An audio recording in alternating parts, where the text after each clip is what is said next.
Então, o que você está querendo é colocar um número de telefone como favorito. Bruno, e no WhatsApp?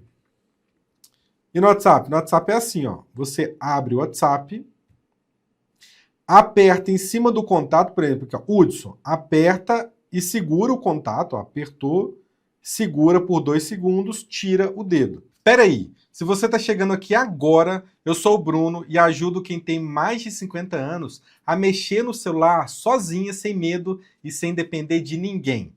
Agora, voltando para o conteúdo, depois você vem aqui em cima, 3 bolinhas e coloca adicionar aos favoritos. Bem aqui, ó, adicionar aos favoritos. Se você marcar aqui como favorito, agora, onde eu encontro? Bem aqui nessa barrinha aqui de cima. Tá vendo? Se não estiver aparecendo, você tem que puxar a tela de cima para baixo.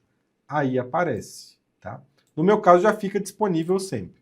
Aí você vem aqui e vai ter a opção favoritos. Apertou, vai filtrar pelos contatos favoritos, tá bom? Então, para desmarcar, ó, seleciona, segura, 3 bolinhas, remover dos favoritos se você quiser. Ó, aperta 2 segundos, 3 bolinhas, remover dos favoritos. Ou você remove ou você coloca nos favoritos. Beleza? Curtiu a dica? Então curte, comenta e se inscreva no nosso canal para que esse vídeo ajude mais pessoas.